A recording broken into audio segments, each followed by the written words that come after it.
Hi, you got a second? Okay.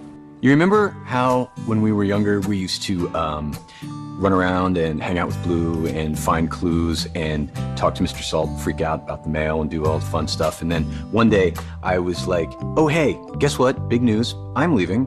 This is my brother Joe. He's your new best friend. And then I got on a bus and I left. And we didn't see each other for like a really long time. Can we just talk about that? Great. Because I realized that was kind of abrupt. I just kind of got up and went to college.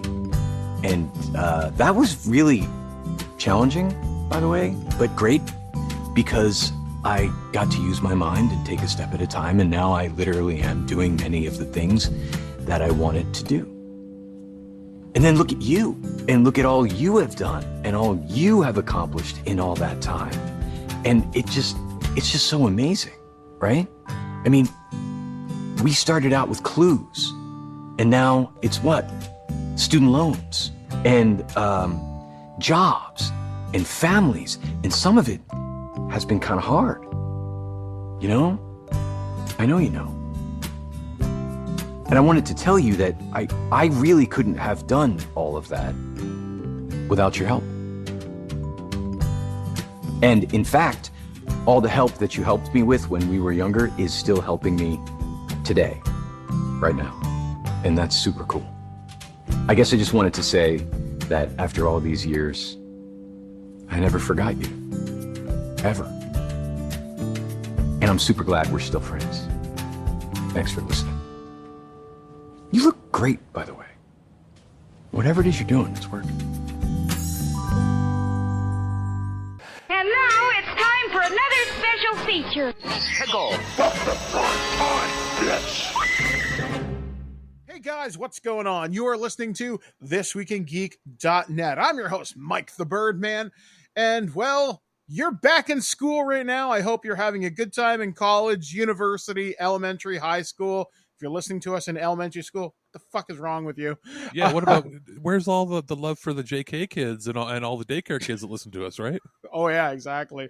And of course, you can hear that is my co-host, Alex, joining us from the lovely city of Kitchener, Ontario, Canada. Which was under a hail crazy tornado warning the last few days, which yeah, the didn't weather appear this... it didn't appear to happen where I am, but I know people across town that said they got like hail that was the size of dimes. There was a storm earlier this week, and my mother-in-law, Marie, who lives in a city probably about 45 minutes away from us, said there was so much hail on the ground, it looked like slush. So she took a picture outside of her apartment building after the storm had passed, and yeah, it looked like early spring with just those giant snow piles that are starting to melt, and it was really rough. I mean, there was tornado warnings. There was all sorts of crazy weather. And we should preface this for our American listeners, it's when this was happening with all the hail, it was between 20 and 30 degrees Celsius. So that is 80? Probably about 80, 85 Fahrenheit, give or take. Like good summer weather. Mm-hmm. Not and we had a few weeks ago when it was 40, which was 100 roughly. We did have hail then too with ice, and it's like, what the hell? Yeah, it was crazy. I was tracking some of the weather data because I've got access to some kind of back end stuff, and the temperature dropped where my mother was. It was 25 degrees when the storm started. When it stopped, it was 12 degrees. Basically, cut your temperature in half. That's a meteorological event, yeah, and that's pretty impressive because when like a cold front kind of moves in, and if you know how a lot of meteorology weather science works, it's actually really fascinating. However, us here in Guelph, we got a few loud booms, some pretty intense lightning, and that was pretty much about it. Although our power blipped for a second, weirdly enough, it killed my TV. Like, it just turned off my TV, but it didn't turn off my Xbox.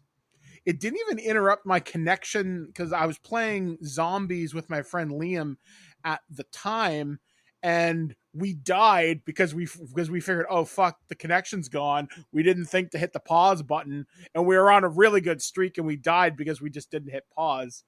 But we died because of the fucking TV. So now, I didn't have that. But when we had the big storm earlier this summer, Mhm. it did kick out, and I have two APC battery backups, right?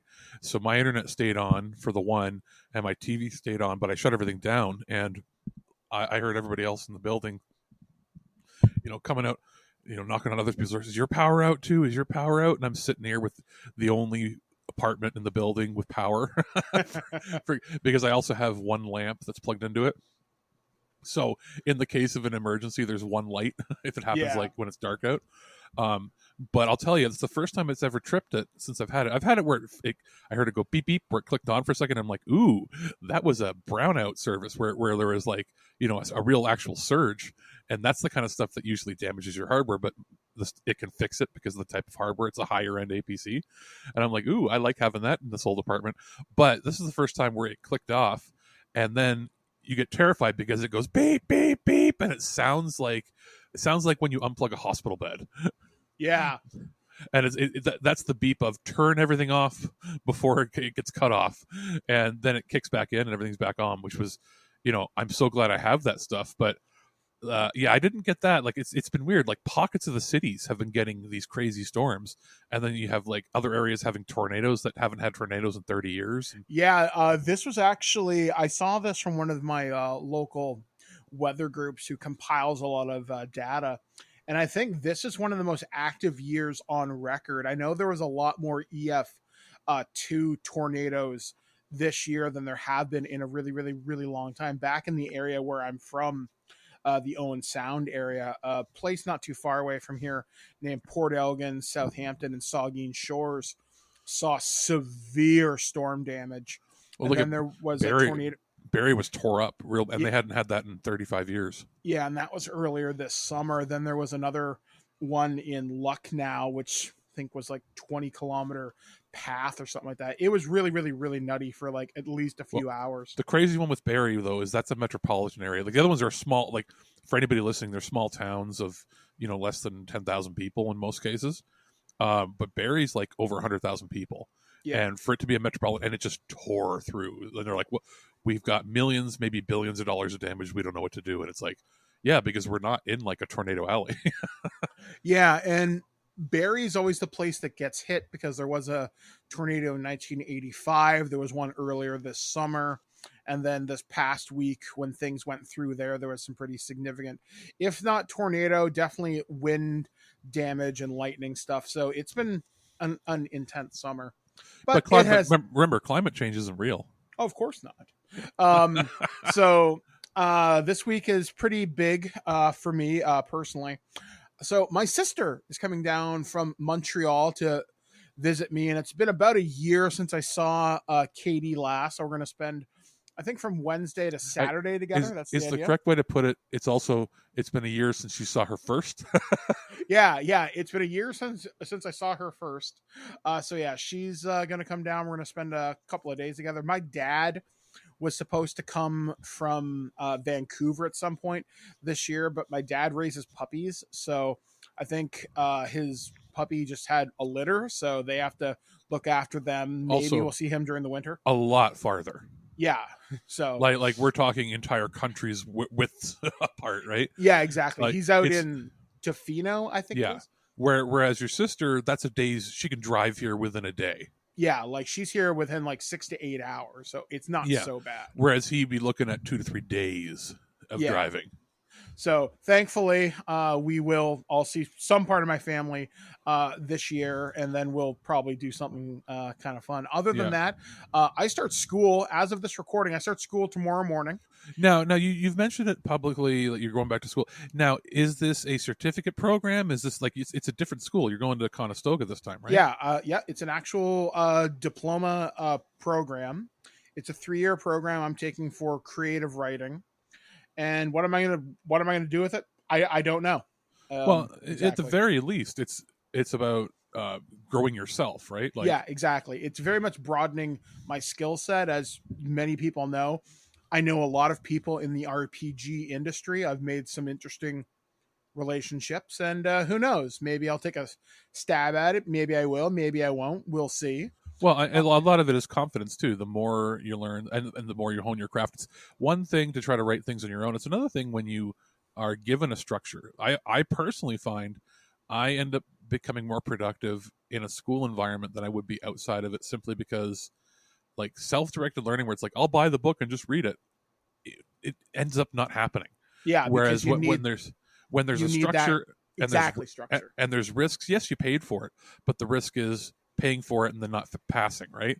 So there's got to be some sort of risk and reward system involved. And it's when you're somebody on disability, the prospect of doing something, finding a line of work or finding something creative outlet you can do for yourself and maybe make some money, maybe not, but just something to be creative is always important too. Yeah. And I'm glad I have the show and the podcast, but you've been talking about wanting to write stuff and get published for a long time. That's been a big goal of yours. Yeah, so I'm always looking for that next thing. Plus, if you've been following my social media this past week, the Canadian federal election is next week, so I've been busier than I thought I would be. Actually. Basically, by next week, this time that you're listening, that'll be election day. Yeah, it'll be Monday, September 20th, I think it is, or Tuesday, September 20th. Either way, it's going to be interesting to see how this all shakes out. I could not tell you how it's going to end. I think this is going to be a lot closer than what I want it to be. It's going to be more unpredictable than I think anybody was involved. It's going to be similar to what happened in the States. Yeah, so it's going to be very close. It's either going to be extremely close, or it's going to be a landslide in either direction. Yeah, so we'll wait and see, but I've rambled on enough. I'll tell you this right now. There's two parties that won't be getting in.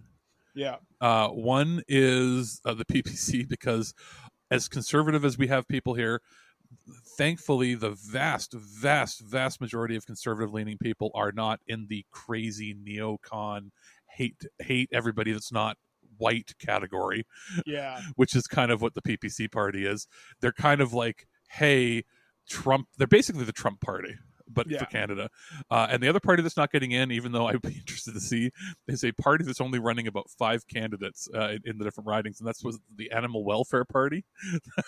There's one in my area. I think there's one in Guelph too. Yep. And it's like Canada has a very different political background than the States, in that we have a tradition of having we'll have a joke party, but a single issue party that is never really intended to win. Like, they don't have a platform that they could be sustainable on for running a country. They're more for getting attention on a specific issue because it's on a ballot and it'll be talked about in the news. And then if they get enough votes, presenting that to whoever actually does win to say, hey, look at how much of an issue this was. People were willing to vote for us instead of your party because of how important this issue is to them. And if you cater to them, they will then vote for you in the future. So in the past, there was the marijuana party, which obviously disbanded because marijuana is legal. But for years, that was one that was there, I think, on 2 or 3 different elections. Yep. There have been various animal rights parties and certain ones in the past. And I would say, as far as like the spoofy joke party, there's always been the Rhinoceros Party, based out of Quebec. And they were the ones that were there. It was sort of to lampoon the seriousness of it, and also it was very counterculture 1960s-esque sort of, like screw the man sort of thing. At one point, I think their platform was, we are going to abolish the rule of gravity. And it's very, very, very French Canadian humor that not everybody's going to get, but I think that party still exists. But yeah, like those two parties that I mentioned, they're not getting in, even if they're on the ballot. Now, if only we could vote for Lord Vermin with a boot on his head. That is basically the Rhinoceros Party. Yeah. Which they get votes. Like I think they got at least 1% of the national vote one year. So which when you think about that, they're a party where every single one of their issues and one of their campaign promises is a joke. So yes, I don't think that's kind of thing exists in the States. If there is, contact us, feedback at ThisWeekInGeek. Yeah. So what have you been up to over the last week? it had been a week of catching up on a lot of review items, and then I have been playing. I played Life is Strange: True Colors. Beat that in a day, and it wasn't a super long day. Won't be doing a review on it. I'll just give my quick thought here. It's a very good game. It's not quite as good as the first game in my mind. Maybe about on par with the second game in the series, but that's going to be depending on if you like certain story elements or not. But I don't think it's worth $80. For getting about 8 to 10 hours of gameplay out of it, and that's if you're being very conservative with it, I don't see that kind of value. If you can wait till it hits like the $40 to $50 price point Canadian, or that would be like 30 to 40 American, maybe 20. If you can get it on Black Friday for like $30, it's worth it. But it is a really good story. And then I'm playing Tales of Arise right now, and I'm 75% of the way through. So that's consumed, I don't know, 3 days. I don't know, what day is this, whatever. Yeah, I've been playing a fair bit, and that's basically it. All right. I myself, I'm still doing some stuff in Ghost of Tsushima. I'm just getting ready to get into the end game with it. I'm going to be on Icky rather soon. I can tell how far you are, but by looking at your camera roll that keeps popping up on Twitter, I was like, oh, he's in the northern part because I see snow on the peaks. Yeah, like I'm just doing I'm basically maxing my character out for certain things. Plus, I've also been spending some of my time listening to podcasts, which is strange. You think I'm a podcast producer and host, I should be listening all the time. No, I've been listening to Garrett Wong and Robert Duncan McNeil's podcast, The Delta Flyers. Didn't they launch that a couple years ago? Last year. It was, that was they were on like not Letterman, you know what I'm talking about, late night. They were talking about how that was like when the big push for that generation to go into podcasting. I don't mean like as Star Trek, I mean guys in their 50s. Yeah. Because prior to that, you'd had like comedians and you'd had younger celebrities, other than like Rogan was younger when he started too. But like because of the pandemic, they're like, what's this podcasting thing? And I think they were on there like, we listened to a bunch of podcasts and we're like, wait, we can do this. Yeah, like, and it's genuinely entertaining. I think I'm halfway through season 1 because they review each episode of Voyager. So is it watch-alongs really or is it just reviews? It's both. Okay. Like if you get the extended video podcast, you get a lot more. They've got like their own kind of Patreon. That's cool. I'm actually kind of thinking I really want a cameo from either Garrett Wong or Robert Duncan McNeil. Basically, I love Voyager. That's my favorite Star Trek series of all time. And then before we get into the show proper here, very quickly, because my 40th birthday is coming up next month. You're old. I am old. So I put the wish out into the universe thing. And you know what? I'm just going to say it and see what happens. And I said, I want to be a player in either a Star Trek game or a Fallout RPG game, because those are two universes that are very, very near and dear to my heart. And somebody from the Star Trek line replied to me, and I'm not going to say who because I don't want to put too much kind of pressure on them, but they said, hey, how do you feel about us doing a one-shot? When is your birthday? And I'm like, wait, what? And yeah, I'm like, holy shit, you are the guy who would, you're the guy. So you're the person that knows the book. Exactly. I'm thinking, holy shit. So that's really cool. And not just the book, you'd have to know the lore. Yeah. So I'm thinking this could be that immersive RPG experience I've waited my entire life for. I'm probably hyping it up way more in my head than what I want it to be. Don't do that. But yeah, like I've read every single Star Trek book except the Klingon book. I know the Delta Quadrant one back to forward.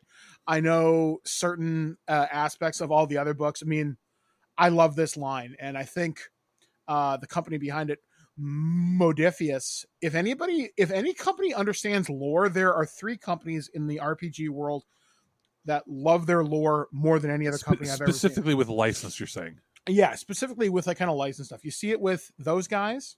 You see it with Free League Publishing and their treatment of the Aliens RPG, especially with the Colonial Marines Operations Manual. That's where you especially see it. And you get Green Ronin because I saw how well they handled the Dragon Age RPG from a number of years ago.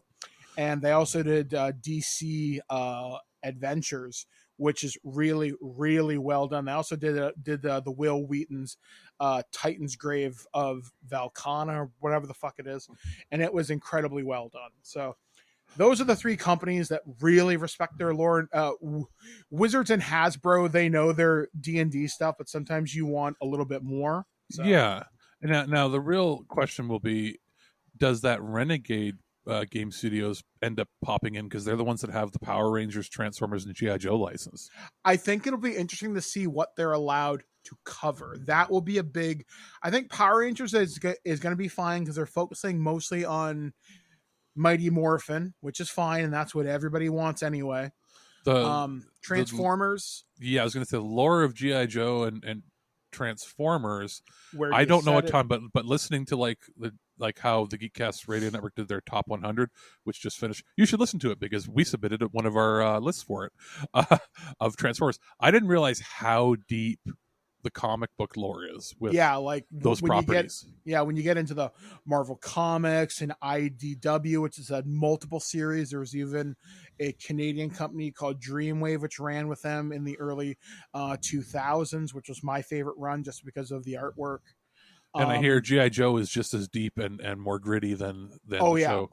Like the Marvel comic stuff was really good. Then there was the Devil's Due Publishing. And then I think it's IDW has it right now. It's probably IDW's got pretty much everybody, right? So yeah. Like if it's a popular IP, they probably is the Power Rangers one going to include like the Boom Studio stuff? Or I would hope so. If not in the core book, in a splat book. If they say here's the campaign book for Shattered Grid, that's a day one buy for me. So, if there was a collector's edition, I would buy that. So basically what we're saying is that's one to keep an eye on, because if they can do anything if they can keep it close in how deep their lore is and the quality of the books as to, what we've seen from Green Ronin, Free League, and Modifius, it's looking like we're entering like another golden age of licensed RPGs, eh? Yeah, it's going to be a fantastic time to be a dork. But we have taken up enough of your time with our ramblings. We have a lot to cover this week here on the show. So in terms of reviews, we're going to be taking a look/listen into Paramount Home Entertainment's A Quiet Place Part 2. And we also have a review of a game that's available on Xbox Game Pass, but you can also get it across multiple different platforms as well. And that's Psychonauts 2, a unexpected joy I didn't expect to have fun with. And then we got something from you, Alex. Yeah, I have a fiber optic fancy dancy VR cable. Ooh, so we will be talking about all that and more, plus weird news. It's probably going to be a bit of a shorter show this week because we got life to get to, but we are not going to abandon you, our loyal listeners. So we are going to take things to the mother lobe, and we're going to put on our junior agent intern sticker, and we're going to join Rasputin Aquato in the world of Psychonauts 2. We'll be back, guys, right after this. Dear True Psychic Tales magazine, it's me again, Rasputin Aquato. I know I write a lot, and you haven't printed any of my True Psychic submissions so far, but this one's different. This one's true. Hey guys, this is Mike the Birdman here, and I'm here to talk to you about a game that I got for review a little while ago, but I've had a chance to dig into it.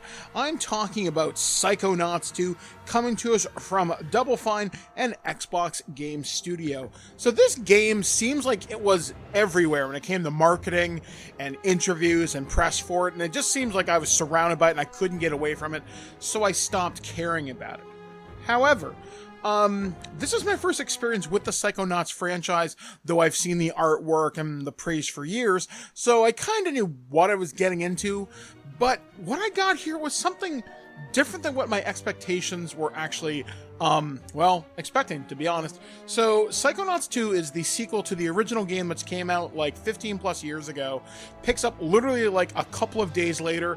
It involves somebody named Maligula and going into the mental world, and if you're familiar with the Psychonauts franchise, you kind of get where I'm kind of going with this. And the star of the series is Rasputin Aquato, and then he has a bunch of new friends at the Psychonauts Academy. He's got like a bunch of interns that like help him out because he wants to be a full-fledged psychonaut, and he's not. There's a whole thing there. The story here is surprisingly interesting and deep at times. Stuff I did not expect from a game that is frankly kind of goofy and stupid at times, but surprisingly heartwarming. One of the things that I did not expect to get from a Psychonauts experience, I knew it dealt with a lot of mental illness and mental stuff like that. And it's interesting because I'm a huge fan of the Persona series, specifically Persona 5 and Persona Strikers. So I did not expect Psychonauts to dig into cognition and rewriting and reconnecting memories and dealing with trauma and emotional baggage and everything. Like, there's a lot of really interesting stuff here that I did not see coming. And for that alone, it is to be commended. It subverted expectations for me, and I'm very glad that it did. But another thing that I want to talk about here is this is one of the most visually interesting games I have ever played, and it's probably one of the most unique art styles I've ever played too.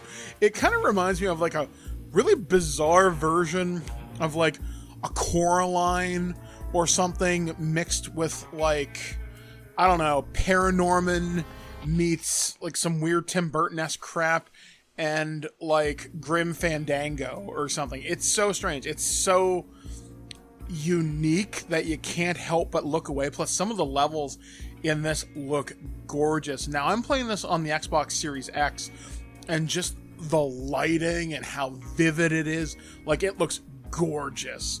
Gameplay, it's like an action like platformer, so kind of like Mario or like, I guess, Spyro sort of thing. And I am not very good at these type of games. For some reason, my skill levels just dropped off in these type of things. Yet ask me to play Batman or Spider-Man, I'm great, can fight all day. Ask me to do something a little more simple, and I'm not that good. My wife is better at these Mario-style platformers than I am now, so I guess I'm showing my age finally. But the gameplay's fine, and I played this with the accessibility settings on because I wanted a more narrative experience without the frustration of dying over again, which I still did anyway. But you can turn on invincibility, you can turn on fall damage, you can turn on narrative cues that tell you what to do should you get stuck. It's awesome, and the fact that I can play through this at my own pace without being penalized for not being too fast too often, or there's a jump I'm having difficulty making, like you can enhance certain abilities to do more things. Like, this is awesome, and I really hope more games take this path forward in terms of accessibility, because that's great. And I know on Twitter they even said if you beat this game with the invincibility modes on, you still beat it. I'm thinking, cool, love that position, please keep doing that. So ultimately, can I recommend Psychonauts 2? If you have Game Pass, you have no reason to not download this. It's a wonderful experience, and like I said, surprisingly heartfelt, and you will think. And that's something I didn't expect. As to buy, if you like the original, yeah, this is definitely worth picking up. Even if you're new to the Psychonauts franchise, there's a really wonderful recap introduction in the beginning. This is worth picking up. I really think it's one of the best games I've played this year, and it's one of the most unique experiences I've had this year. So Psychonauts 2 gets a hearty recommendation from us here at This Week in Geek. That's just a way of life when you're a psychonaut. If I don't make it back, I really hope you consider publishing my letter. And also, please consider the sample layout and illustrations I included. Well, I better get my head in the right place. The mission is about to begin. The Prime Minister of Sweden visited Washington today, and my tiny little nipples went to France. Gossip, rumors, panic in the streets. We're lucky. This Week in Geek News. Welcome back to This Week in Geek. I'm, of course, Mike the Birdman. He's Alex, the producer. All right, we have a selection of news this week that we have sourced from artisan local producers, delivered not in a subscription box. we got a lot of stuff to cover this week. So our first story comes courtesy of IGN.com. One of my favorite franchises, as you people know, is the Mass Effect franchise. So according to the reporting by them, Mass Effect 5, BioWare reportedly considering moving back to the Unreal Engine. Developer BioWare is reportedly considering a switch back to the Unreal Engine for its next installment of the Mass Effect series, leaving EA's Frostbite engine behind. As reported by GamesBeat, series publisher EA recently published a listing on its website for a technical director to work on the Mass Effect franchise. In among a wealth of other requirements, the listing cites that experience with Unreal Engine 4 and beyond would be seen as an asset for potential candidates. While this alone doesn't confirm that the developer is definitely moving away from EA's Frostbite engine, which was used to create Mass Effect Andromeda, GamesBeat reports that multiple sources have said this is becoming... that this is because everything is on the table when it comes to tech for a new Mass Effect. Mass Effect's first 3 entries were all built using Unreal Engine 3. The studio made the switch away from Unreal Engine, which it owned and licensed out by Epic Games, to EA's own Frostbite engine for the 2017 launch of Mass Effect Andromeda, its last standalone entry in the series. The game launched to mixed reviews, and many felt it lacked the brilliance of its predecessors, not to mention came with some awkward animations and visual bugs that fans weren't used to. Whether a change to an engine would provide the series with the lift that many fans will hope remains to be seen. However, BioWare reportedly considering its options carefully for Mass Effect 5. Fans will feel optimistic about the series' future. Mass Effect 5 was originally announced in December during the Game Awards. The reveal provided little information about what can be expected from the game, although BioWare had previously said that a veteran team was working on the series' next chapter, and then there's the trailer listed Now, for Game Awards last year. There's something to note here. You know, Legendary Edition? Yes. It's not using Unreal 4. What's it using? It's using 3. And they went in and did some heavy modification to enable a bunch of features. Mm-hmm. That's why there's no ray tracing or any of that, because those weren't features until Unreal 4. But you know how good that looked? Just them using like some tools to hyper optimize Unreal 3. So imagine what a Unreal 5 game would look like with Mass Effect. The fact that the team that worked on this, I know that there was a third party helping them do the ports. I think it's the team that did the new Sonic Colors port, which let's be honest, you know, it really only performed poorly on the Switch. From what I've been hearing, the PlayStation versions are fine, but the Legendary Edition, the fact that it's using Unreal 3, like it's using an engine that is old, and they made it look that good, I'm almost wondering if the thought process is them saying, hey, look at how good we made this look using an old engine. Like, how amazing could it be if we took everything we've learned from having to tweak this and make the new game in Unreal 5? And yes, like, the Frostbite is made for first-person shooters, and they've not made a Mass Effect in first person. And if they did, it would be a death knell. Well, it would not sell. I'm serious. There are people I would disagree, only because Mass Effect 3's multiplayer component started out as a first-person shooter. Yes, and I would have paid for that. No problem. There would be a massive revolt because then people would say, as well, long as it's mainline series. If I wanted a sci-fi FPS shooter, I would wait for Bethesda's Starfield. I don't know. I think if Mass Effect went to an FPS, it would have to be a side story. Yes, I was going to say, you can't make Mass Effect 5. You have to feel what they're like. Like, the whole point of Mass Effect is how you connected with Shepard. What would the point be? Like, it's like why would you cast Jennifer Hale? Like, why would you be able to make them look like whoever you wanted? I mean? Like, it would be so impersonal. Like, as much as you think that it would be more personal, it would make it worse because you wouldn't connect with the characters. Yeah, because you are not. Yes, you're Shepard. You're not really Shepard, though.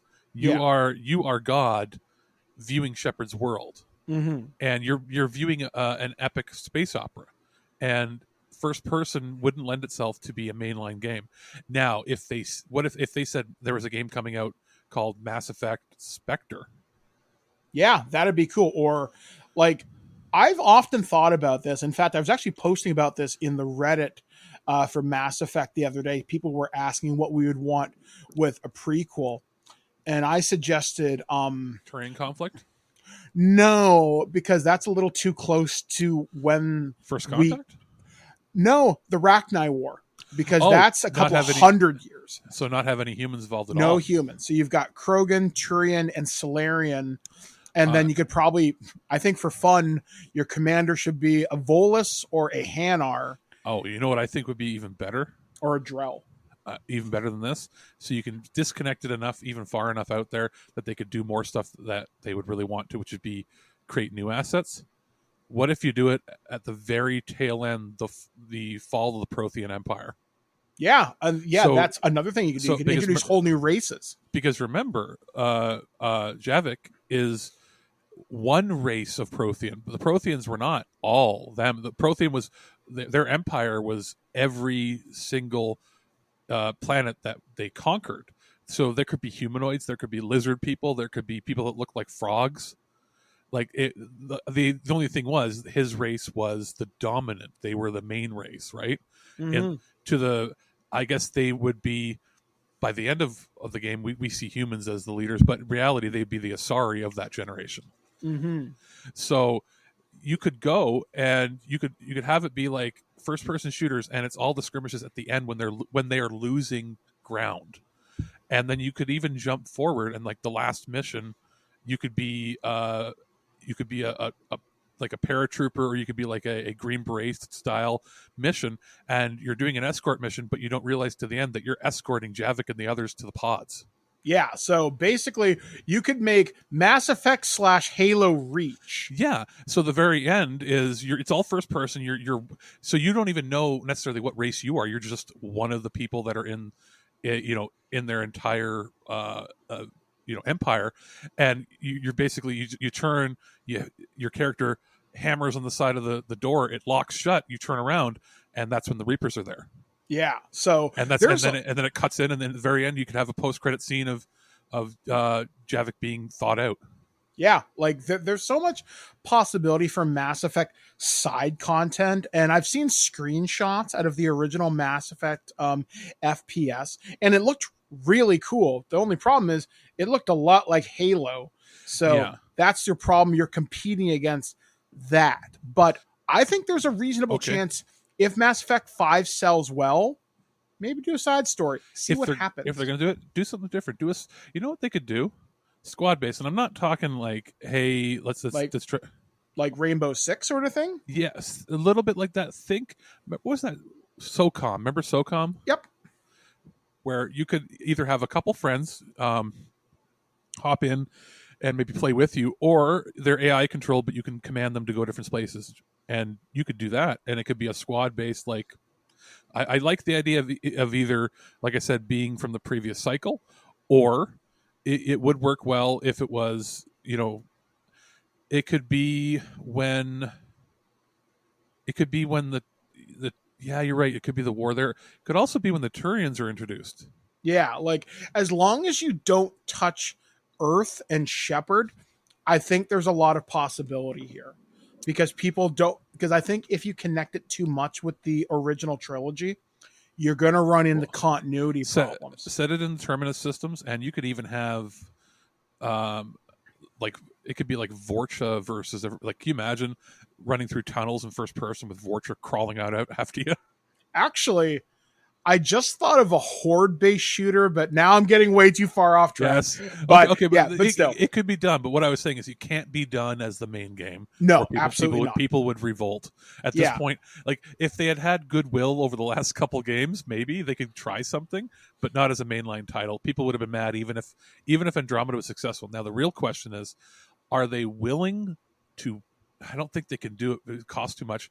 I was going to say take Andromeda and port that to the other engine, but that's so radically different. The best chance we would have would be for them to take that and then update the engine to the newest version of Frostbite and maybe fix some of the facial features. Mm-hmm. Because I played it when it was on, I think it was on Game Pass for a bit. I tried it out on the Xbox Series X when it first launched to see if it did anything enhanced, and it still looks bad. Yeah, I've beaten it twice. I've beaten it with a male rider and a female rider. Female rider was my first playthrough, and it didn't thrill me as because I did a review with you and another YouTuber. First thing we ever did together, I think, actually. Yep, that was our first big review. I got in trouble.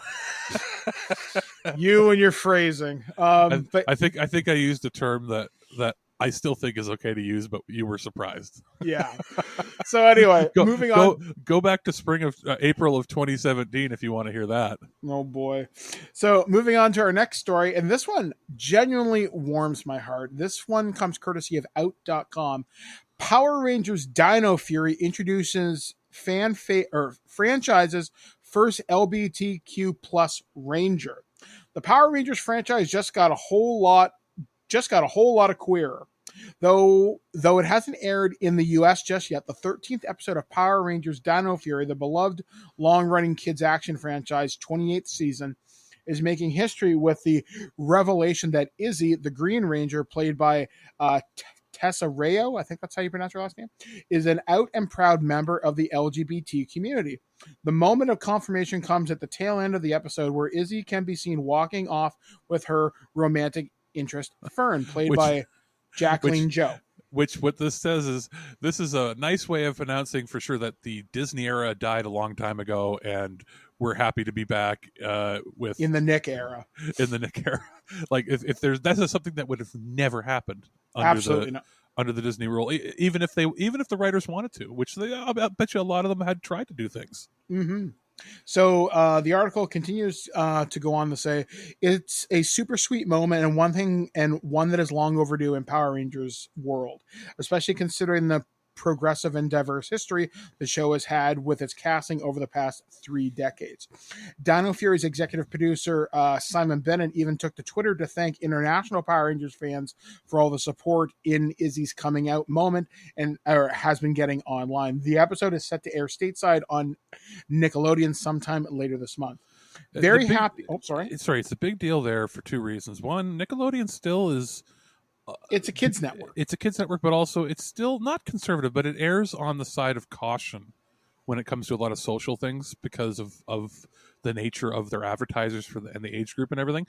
But number 2, people forget the Power Rangers, while not the huge juggernaut it was in the late 90s, it's still, I think, one of the top 4 or 5 syndicated shows worldwide where it's sold into packages for every country.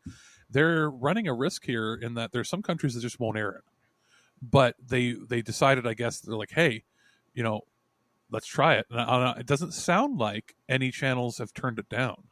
Yeah, so the producer goes on to say, very happy with the reaction to Power Rangers Dino Fury episode 13, which has just aired in France.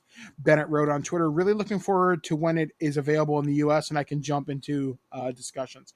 I assure you it was no marketing ploy, he wrote in another tweet responding to a critic who thinks the Dino Fury moment was nothing more than a stunt for views.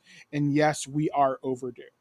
And this isn't the first time queerness has been addressed in the Power Rangers universe. Back in 2017, Lionsgate's film adaptation of the franchises featured a moment when the yellow Power Ranger Trini, played by singer-actress Becky G, was asked about the possibility of her liking girls, but that moment was so brief. It literally became a blink and you'll miss it moment that left LGBTQ fans plus fans feeling more frustrated than represented. And just last year, reports were circulating that the follow-up Power Rangers film was set to include a transgender Ranger in the cast, and that the Blue Ranger was going to be written as a gay character, though no new developments on those fronts have surfaced since then.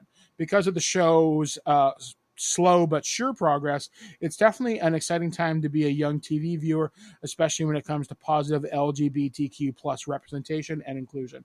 Disney Channel's popular animated series The Owl House just confirmed in a recent episode that the queer main character Luz and Amity are in a relationship. Luz, you need to watch the show, dude. I've heard it's really good. I was brought to it by Darla, and I was like, I don't know, let me see. And then I watched like 7 episodes and I went, oh shit, it's now my favorite cartoon.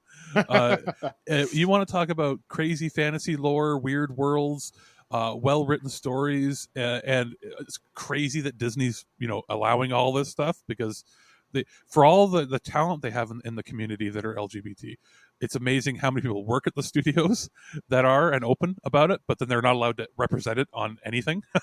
Yeah. So this is a big first. They also introduced a character that was non-binary, but it was not like, none of these things on that show have been like, look at me, look at me, look at me.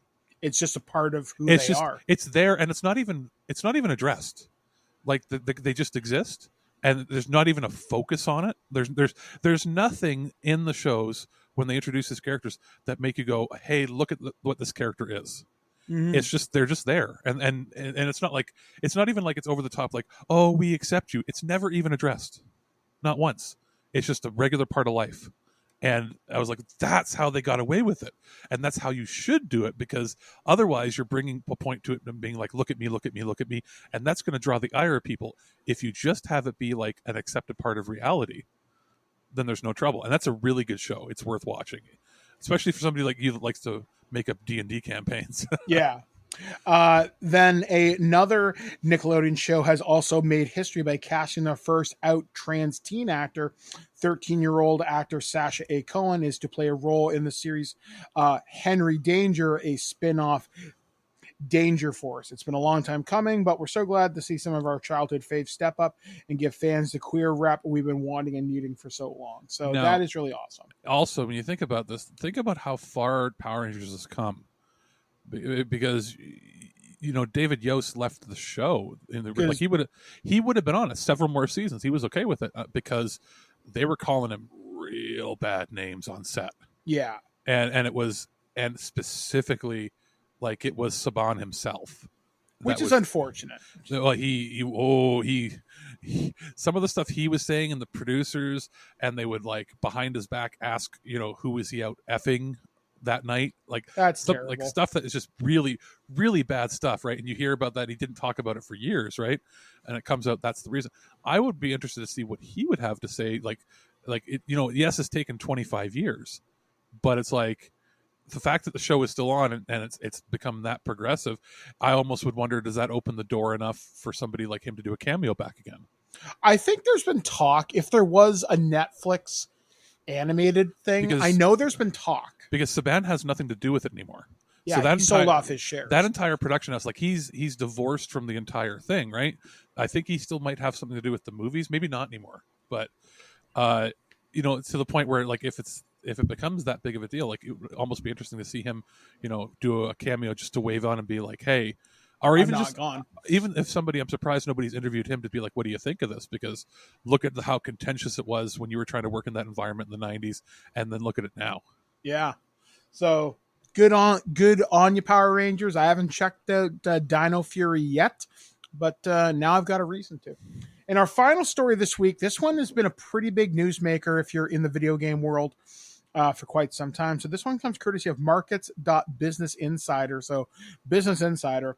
Apple drops Netflix and Spotify pop after judge rules in favor of Epic Games in lawsuit targeting in-app purchases.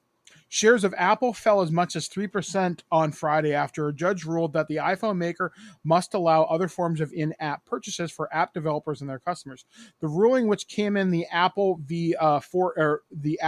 Epic Games lawsuit, means Apple can't restrict app developers' use of external links when directing customers to sign up for a service. Apple forced app developers to restrict signups to within the App Store, allowing the company to collect a percentage of the revenue generated from subscription signups and in-app purchases, and I believe it was 30%. The ruling led to a Friday afternoon pop in shares of companies that rely on the App Store that generate businesses. Shares of Netflix, Spotify, Roblox, Bumble, and Match.com all popped following the ruling, with some shares up as much as 5%. The ruling said Apple is permanently restrained and enjoined from prohibiting developers from including in their apps and metadata buttons, external links, or other calls to action that direct customers to purchasing mechanisms in addition to in-app purchases, and communicating with customers through points of contact obtained voluntarily from customers through account registration within the app. But the ruling also favored Apple in some respects, and the judge said the court cannot ultimately conclude that Apple is a monopolist under either the federal or state antitrust laws. That could represent release for some investors who are concerned about the ongoing antitrust investigations in the Apple. Apple said in a statement, as the court recognized success is not illegal, Apple faces rigorous competition in every segment in which we do business, and we believe customers and developers choose us because our products and services are the best in the world. The company plans to appeal the ruling. I'm sorry, they're not. They're there because they're easy to use and because they're easy to. They're really good at selling you something. The company plans to appeal the ruling. If the ruling does stand, Apple's revenue generated from its App Store could fall significantly, as the company warned late last year. The Apple versus Epic lawsuit stems from Apple's decision in August of 2020 to remove popular video game Fortnite from its App Store after Epic provided its own in-app payment system to circumvent Apple's 30% commission rate. You know what they should do? What Apple? Apple. They lost hard. They lost hard, but it also shows how dumb the regular consumers, and when I say regular consumers, I mean rich old people that invest in things are. The stocks for Netflix went up. Netflix's subscription service never went through Apple.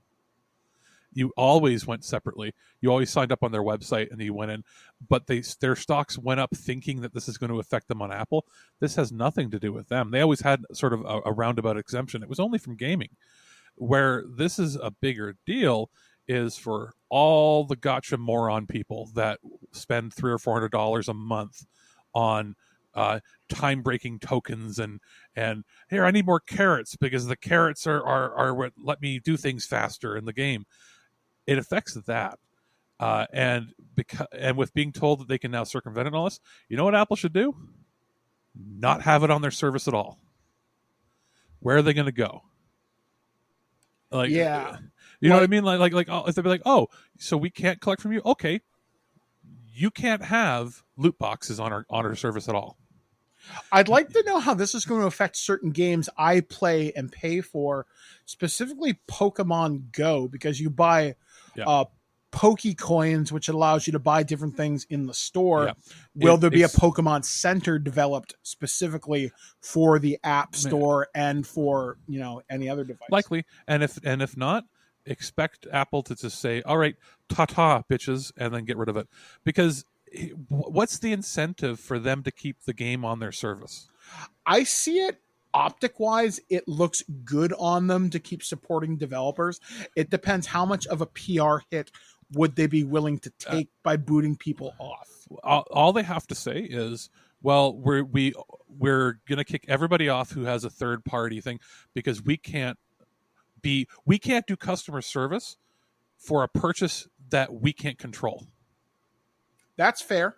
You know what I mean? Like all it takes is some ridiculous, game come out and then it's really popular, but they scam everybody out of their money.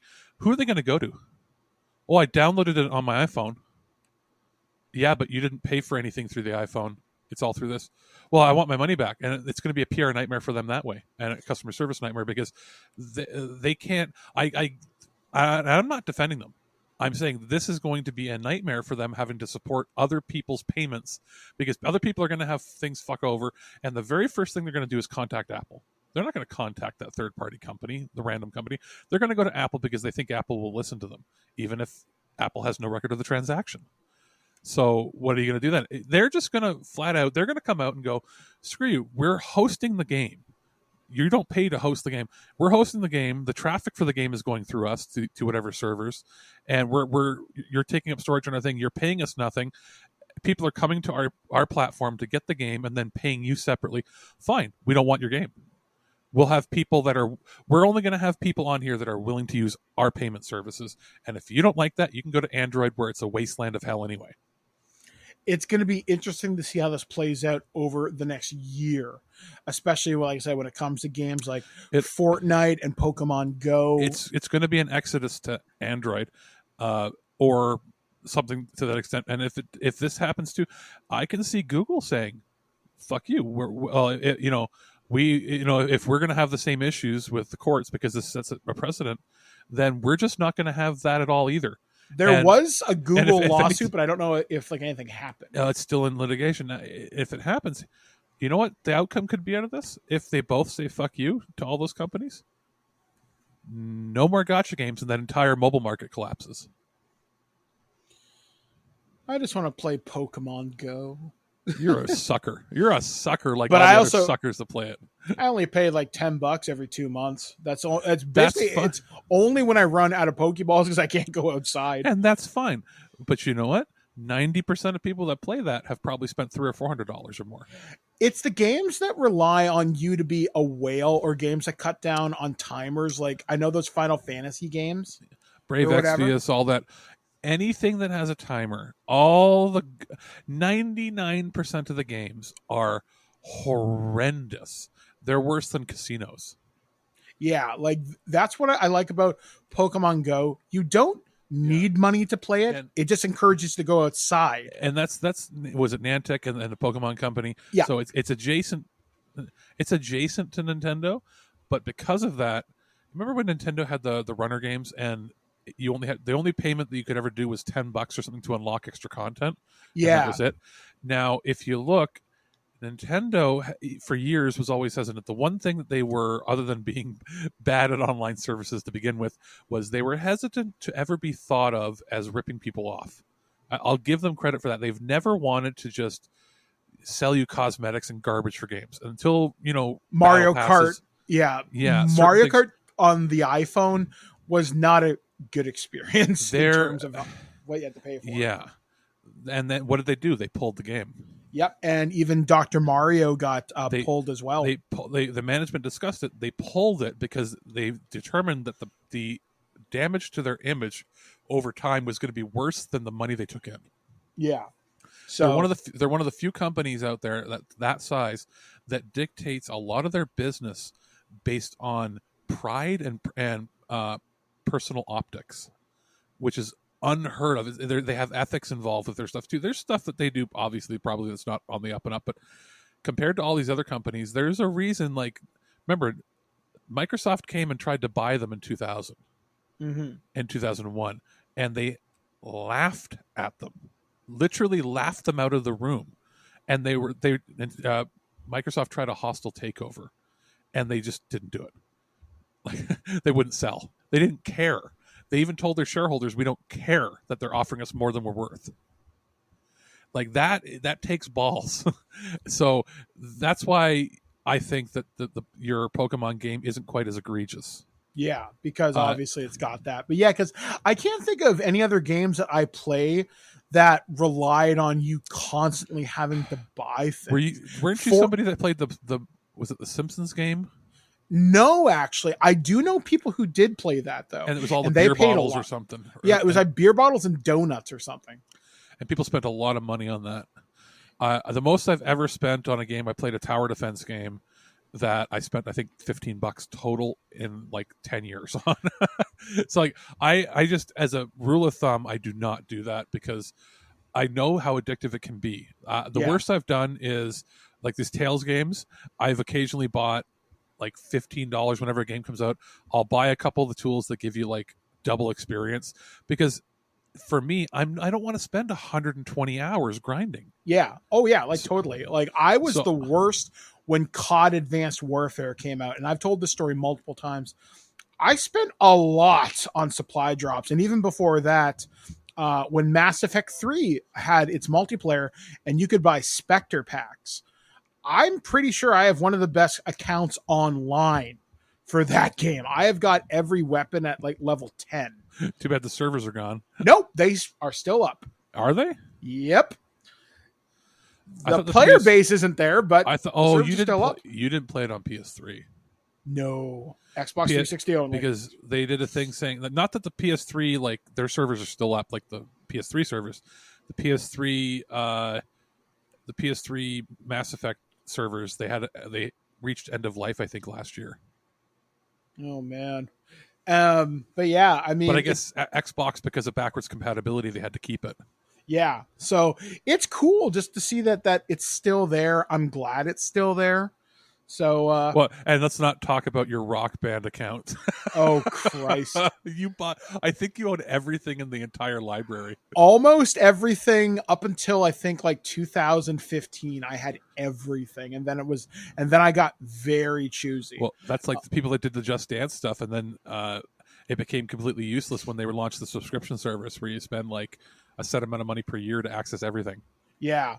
So I guess we'll see how this all kind of shakes out in the mobile markets in the next year or two. We'll see. So anyway, guys, that's going to bring us to the end of the news this week. We're going to take a brief break here on This Week in Geek, and Alex is going to show us something that he got in the mail this week that may help power up some of your accessories. So we'll be back, guys, right after this, only on thisweekingeek.net. A little while ago, we reviewed the premium USB-C cable for Oculus Quest 2 2-meter version from our friends at VR Cover, and we gave it a pretty good review in that it was good build quality and just an overall pretty good price point, sitting anywhere when it's on sale from $9 to $14 for a higher end quality charging and data cable. That's better than most of like the cheap Chinese stuff you find on Amazon, but this was one caveat, was that it wasn't the fastest speed available to the headsets, and that its 5 gigabit speed is great for games that are running like 720p at 90 hertz refresh rate or 74 hertz, but that you may experience some streaming delays compared to like if you're going to be playing a game that is rendered mostly on your PC and then transferring over to like something that's got a really high resolution or data rate, you might need to use a 10 gigabit cable. Well, the larger 5 meter, which works out to about 16 and a half-ish or so feet cable in this line, we didn't have at the time, but they did send over a review sample now to say, hey, here's our premium higher end cable, and the jump in price is pretty significant, and I'll explain why. So for the 2 meter, which is a braided high quality 5 gigabit per second USB cable, is about $9 to $14, and you're looking anywhere from $50 to $60 depending on if it's on sale or not for the 5 meter. So yes, it's a lot longer, but the big difference here is it is a 10 gigabit per second cable, which already in most cases doubles the cost. Just pretty much across the board. It is a more advanced technology. It is something that costs more to produce as well. But the big thing here is this is a fiber optic cable, which is usually a lot more delicate. Some of the earlier fiber optic 10 gigabit cables were a one-way directional cable. What that meant was you had to plug it in a certain way to transfer data.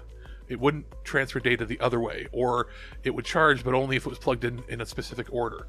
So instead of being like a symmetrical cable where it didn't matter if plug A was plugged into plug A and plug B was plugged into plug B, you could plug A to B and B to A, that sort of thing.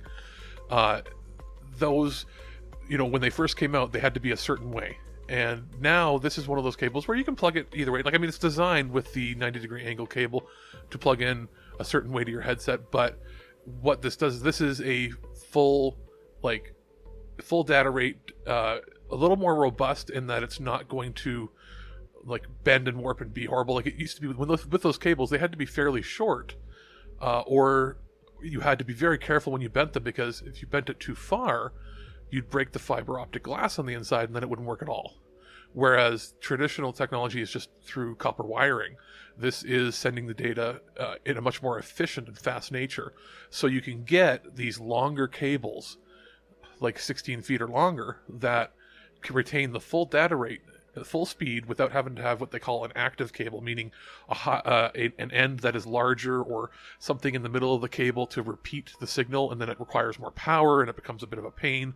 And that's where you get these really expensive cables. Well, going with the fiber optic means that they can reduce the cost a fair bit, because those, if you wanted a 15-foot fiber optic USB-C cable, until this, some of these, or sorry, if you wanted just like a USB-C cable that's 10 gigabit, that's that length, and it was an active one, those things were like $150 for the longest time.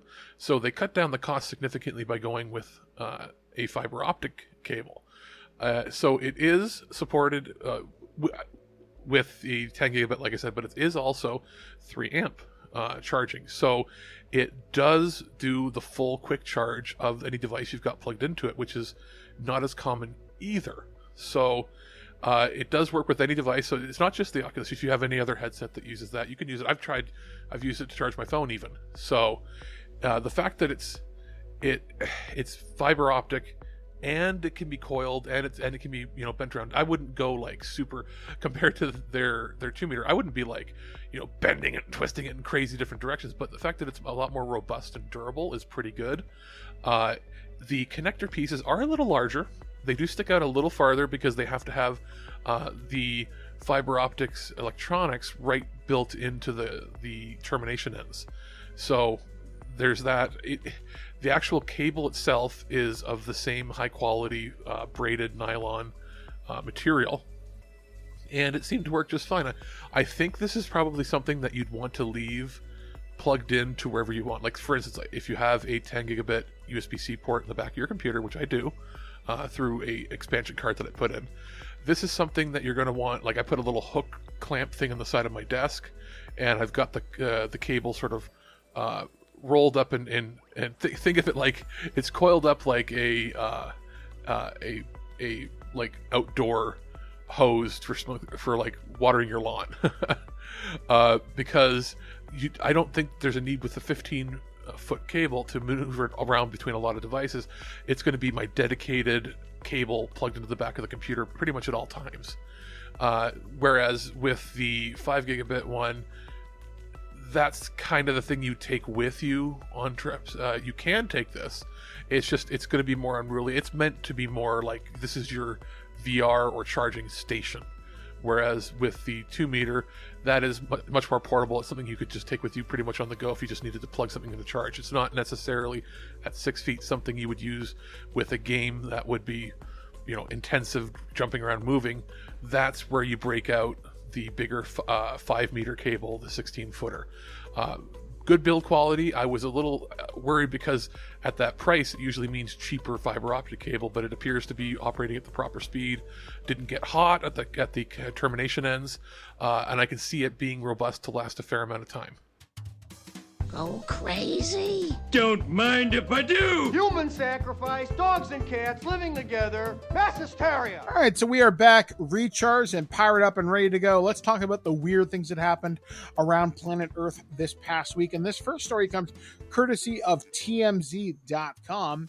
Ex-WWE star Al Snow heroically saves child from ocean riptide. Former WWE star Al Snow is being hailed as a hero after the wrestling legend saved a child's life Thursday by jumping into the ocean and pulling the boy from a riptide. The incredible act of bravery all went down at a Santa Rosa beach in Destin, Florida, when Snow, who gained fame in the 1990s for carrying and talking to a mannequin head named Head during matches, says he heard yelling and screaming while he was in the water. Snow says he looked around and he saw a boy being hit by waves while being pulled away by a rough current. That's terrifying. The 58-year-old Snow says a lifeguard was on the beach but added, "I knew she wasn't going to make it in time, so he sprung into action. I made it, thank God," Snow said, "and I caught him just by the arm just as a wave started to pull him even further out. If I hadn't grabbed him, I think he probably would have went out to sea, and that would have been it." Snow, though, says the rescue mission nearly turned dire after he snagged the child because a wave took them under, and it caused him to remember Shad Gaspard, the wrestling star who tragically died in the Pacific Ocean in May 2020. "I was able to stay up," Snow said, "and hand him off to the lifeguard, and I made my way back across to my friend, and we went up on the beach, and I felt like I was about to collapse. I was exhausted." Snow said neither he nor the boy suffered any injuries, and he added the child's mom cried and thanked him repeatedly afterward. And in a lighthearted moment, after everyone was safe and sound, Snow says a couple on the beach actually recognized him from his wrestling days. Now, the only reason I know who this guy is I was looking at a list of banned toys from the 1990s, and there was a toy of Al Snow with the mannequin head as one of the action figure accessories. And parents groups claimed it glorified violence against women, and I Yeah. was like, yikes. But it was a funny looking toy just because the facial sculpt is terrible. And I'm thinking, all right, that's kind of funny. And then when I saw this story pop up on TMZ, hey, you're the band toy guy. I know he did like Smoky Mountain, he did ECW back in the day. His claim to fame, I think, mostly now, other than being sort of in the thick of things then, is I think he runs or owns Ohio Valley Wrestling, one of the main training schools left in the States that like a lot of the quality wrestlers go to AEW or WWE from. I think he's in charge of that. So he's one of those guys that's like known for being really good at the wrestling and the psychology of it, but was never quite at the level where he was going to be like a huge star. But he's known. Like he's a guy that like from the 90s, if you were watching, you'd know who he was. Also wasn't like a hugely roided out guy or anything, just a big dude that worked out. Probably did some roids, but you know, the fact that he's his age and was in such a good shape that he was able to get out there before the lifeguard could. Yeah, like that's incredible. And I remember growing up, my parents always used to warn me about undertows and riptides and everything, because I lived near a place called Lake Huron in Georgian Bay, and Lake Huron would get some really powerful waves and some really powerful undertows. And I've only ever encountered one once. There's a place by Sable Beach, and my mom had always warned me about it for years, and I kind of ignored it, thinking, yeah, right, whatever. So one day, very foolishly, there was a storm coming in on the water, and I'm playing with my friend Quincy in the water, and the water starts to take on a weird life of its own. And I was like, okay, this is a little funny, but I'm not too far out. I'm only out past the second sandbar. If I need to get back to the beach in a hurry, I probably could. And then the water starts pulling me further out. Ooh, and I'm thinking, and yeah, I couldn't touch the bottom, and I started getting tired. I'm thinking, oh shit, now I'm in it. Fortunately, I was able to finally find a place. The water had given me just enough time to plant my feet firmly in the water. I got to waist deep, and I'm thinking, all right, fuck it, just power walk to the shore. And then this gigantic storm came in, and I learned to respect Mother Nature from that day. Even like in a situation where it's technically a controlled environment, I was probably 15, 14, and we went to a wave pool, like one of those, like, but it was a large theme park wave pool here, no longer exists. And just for whatever reason, when we're in there, you know how like the wave pool, it creates the big giant waves that you jump over and stuff. Well, I got a leg cramp, a really bad Charlie horse, and I'm like, oh, this isn't good. And then I got it in the other leg at the exact same time. I couldn't swim, stay afloat, and get my legs into a position where I could pull my toes back or whatever to fix the muscle. And I get sucked into the deep end, and it's pulling me under. And it was at the point where they were going to have to get the lifeguards in to get me. Like I thought I was dying because I couldn't catch my breath. I was in excruciating pain in both legs, and I'm being sucked under by the wave machine. Luckily, it ended that, you know, they have like a 2-minute interval when it stops where everybody can get out. And I had to be pulled to the edge. I had to be carried out to the car, like with my parents on both sides of me, because I couldn't move my legs properly. And they were going to get an ambulance for me. And like, I have never been that terrified in my entire life. I can only think of one other time where I've been scared in water, and it's weirdly a famous event, though I do not blame this guy because it was both our ideas, and I suggested, hey, I'll do it because it's dumb. Years ago, Nathan Barnett, aka Keith Apicary, came to Con Bravo, and he dressed up as his idea, Captain Canada. So underwear, a hockey stick, a toque. You got to say it like he would, Captain Canada. So we went to the pool in Con Bravo's big area, which you could see all around the wasn't he just on like America's Got Talent or something? He was. And wasn't it a horrible shit show behind the scenes? Yeah, he was not having a good time, from what I understand. From what I saw him post publicly, he was able to disparage them because he didn't sign the NDA. Yep. And so basically, if you want to go on there, they want to tell you exactly what to say and do, and it's not really a real competition. Yeah, So, they own everything you do. So, and that, including everything in perpetuity, going back to anything you ever created, as long as it showed up on there. Yeah. So everything he's done ever in the last 20 years would be owned by them. Yeah. So no. So anyway, so you just do you, buddy. So we love you.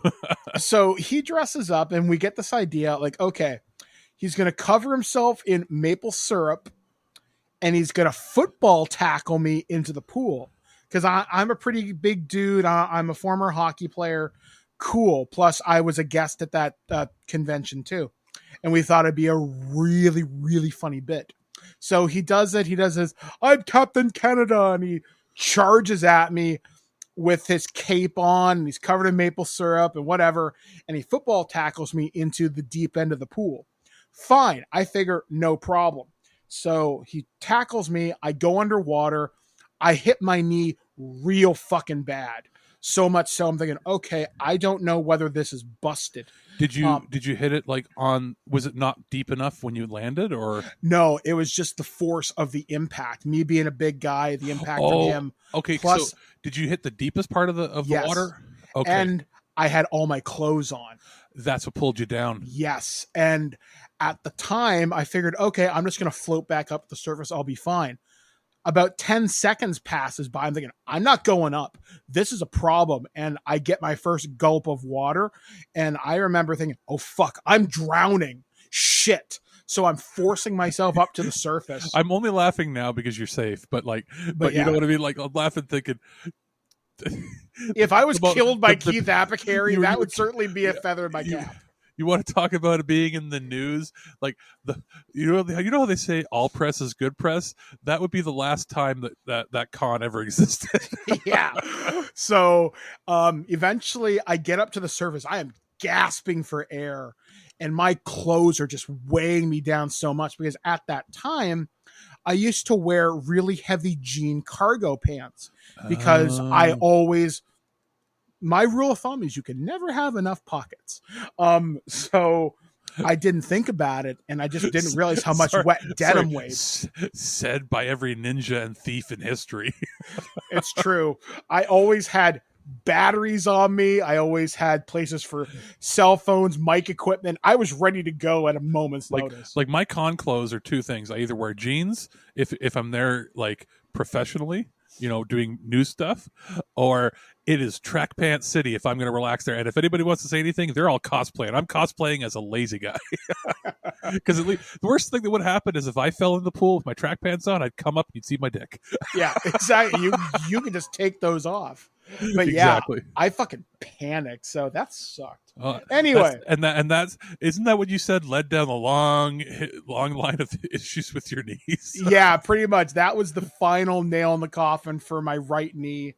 And then I'm thinking, well, that was fun. All my hockey stuff has finally caught up with me. Exactly. The end. Hockey, being a big dude, taking the wrong fall, not being 15 and taking the fall because you were probably like 25. Yeah, I was. Yeah, it was rough. People realize in your 20s, you can still get hurt pretty bad. Yeah, it fucking sucked. So this story Alex found, and this comes courtesy of KMBC out of Kansas City. Because you know what? The weird news needed a little more Alex in it in the last few weeks. So yeah. I found some real classic weird news. Yeah, so this one is definitely strange. Taco Bell wants you to send back your used sauce packets so it can refill them. Taco Bell has a plan in place to recycle some of its 8 billion pounds of used sauce packets that go into U.S. landfills every year. The fast food chain is rolling out a nationwide pilot program for customers to send used sauce packets back through the mail. The program, which was initially announced as a trial in April, was created with recycling company TerraCycle to divert as many used sauce packets as possible away from landfills and reuse them. Here's how it works. Customers sign up for a TerraCycle account called Collect They sign up for a TerraCycle account, collect empty sauce packets in a recyclable container, print a free shipping label from TerraCycle's website, and ship the box back via UPS. Taco Bell will display QR codes and other signage in various parts of restaurants to promote the program and encourage signups. Rather than dropping off the used sauce packets at a restaurant, Taco Bell is using the mail because a majority of transactions are taking place at its drive-thru and are eaten out of restaurant. It also discovered this is the preferred way for customers during its pilot program launch, and mail helps them minimize their transportation footprint and ship their boxes of saved sauce packets once full. The massive number of sauce packets thrown out every year is potentially environmentally damaging. About 710 metric tons of plastic will pollute the environment by 2040 if action isn't taken, according to a study published in Science. Taco Bell is the first fast food brand to use TerraCycle, a New Jersey-based company that helps big businesses become greener. It has worked for Procter & Gamble, Unilever, and Nestle to help manufacturers reusable packaging in place of single-use packages that end up in landfills. The taco chain is hoping that by 2025, packaging used by its customers will be fully recyclable and compostable or reusable across all of its 7,000 global locations. It is said this program is the first step, but not the final step in becoming a more sustainable brand. Last year, Taco Bell claimed it had ditched its most popular Mexican pizza because of the packaging, which accounted for to the use of more than 7 million pounds of paperboard per year. Holy shit. The Mexican pizza's been gone from Canada for about 10 years. You about to say, yeah, I don't think I've ever had it. I used to get it in the 90s, and then the mid 2000s it was around. And I mean, all it was a couple layers of flatbread with crap on top of it. Just like how, that you can't get fries in the States at Taco Bell at all. Yeah, because going back to Con Bravo, in the convention center where it was held for the last couple of years, there's a mall across the street, and at Jackson Square, which is where the place was in Hamilton, there's a Taco Bell in there. And I remember hearing so many of the Americans say, "Oh my God, you can get fries here?" And I just remember thinking, yeah, so what? Like, since Taco Bell opened in Canada, they've had fries. Yeah. Like 50 years ago. And there's two reasons for that. One, the current fries they have is because in Canada, I don't know if it's like that in the States. They're KFC partnered, right? There's almost no Taco Bells that are separate. They're almost all Taco Bell KFC because it's the same parent company. So they use the KFC fries, though, which I'm not a big fan of the new KFC fries. But the old fries they had were just like shoestring, like McDonald's fries. The newer ones, I guess, are a little better. Thicker. But yeah, like here, and part of that is because poutine. And they don't make poutine per se, but you can get fry supreme. That's like one of the most standard things in Canada. Like you'll get people that go there and just get that, even though it's not a huge portion.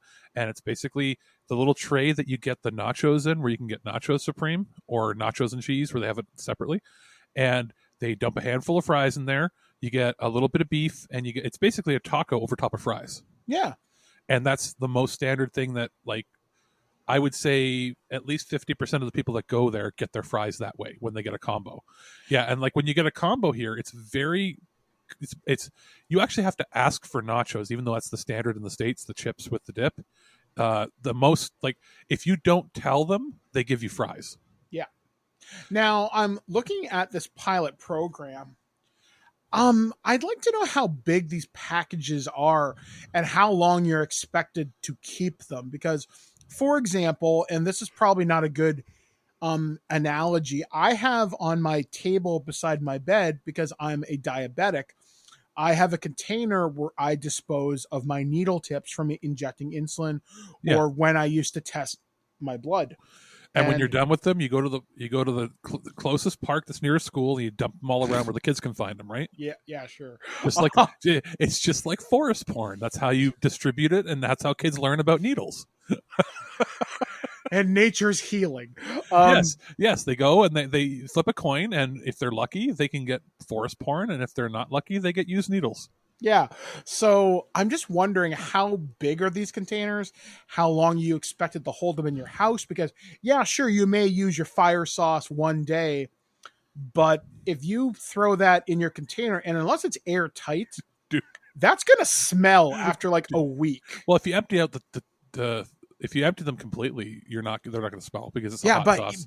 But even then, just to empty it out completely, you'd have to get every single drop out. I'm going to tell you a quick story here. Okay. So the Taco Bell that was in town close to me, that was a standalone, closed when they were merging them all with the KFC, with right? KFCs. Now this one lasted a lot longer. Now this was pre Alex surgery, I believe, by like a year before I had my stomach surgery, which is going on 5 years ago. And I went with my brother and at the time his girlfriend, who's now his wife. And you'd be surprised. She's a little tiny girl. Like, it's not tiny. Like, she's like 5'3" or 4", right? And in shape and goes to the gym, works out. But she can eat like a beast when she wants to. And we went when we found out they were closing and it was going to be the last time they were open. Like, they were closing in like a week, but we weren't going to go back there again. And we went in there and we ordered 2 of the party packs, which was 20 tacos, like 4 fries, 4 nachos, or 5 or 8 of them. Whatever. It was enough food for like 7 people, right? 7 or 8 people. And we ate all of it between 3 of us. And then as we were leaving, we opened up her purse and I opened up my backpack and we took the hot sauces and emptied all of them out. Every single one of them. And they took a bunch of napkins and everything. And the guy working the counter looks at us and goes, I don't care. We're closing in a week. And I'm not kidding. I had probably like a couple hundred of the different sauce packages that lasted me like 2 or 3 years whenever I made homemade tacos.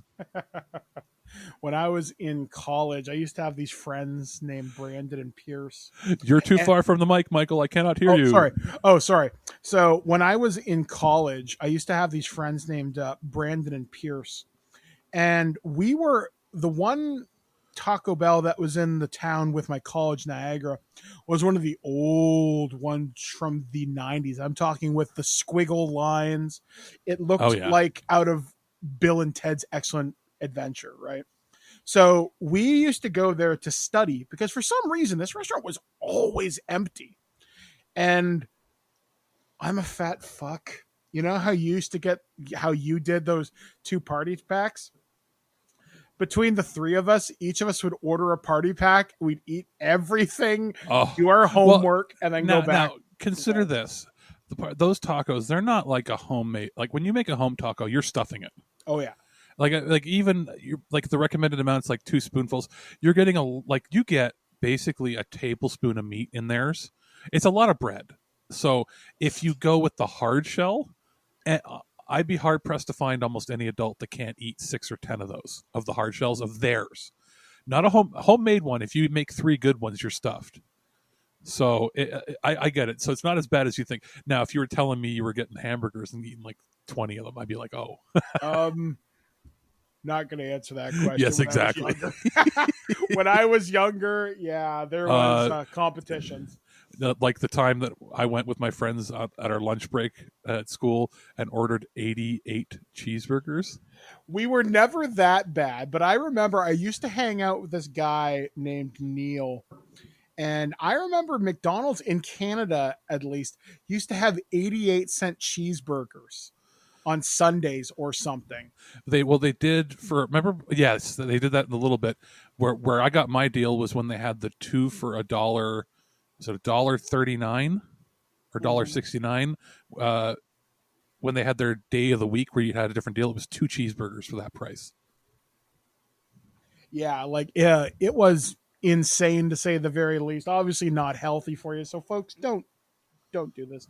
But if you do get a chance to participate in this pilot project that Taco Bell is running, I'd like to know how big the containers are. So please send us a picture. Feedback of this. And if they wanted to save on having them in the stores, when people do go to sit down, now that sit downs are becoming more common again, why not do it Costco style and just have them in a dispenser? I think it's a risk because you don't know who's touching what. I see why they don't, because I know when I go to McDonald's to grab a drink when I go to Walmart, I don't see the ketchup and mustard dispensers there anymore. Well, they got rid of those a long time ago because they just didn't want to have to refill them. But you remember how they used to have those, like I could see them. I don't know what the solution be. I guess the individual packages are one thing, and then maybe at the door have a big sign with an arrow pointing down saying, "Please deposit all of your empty packages in here."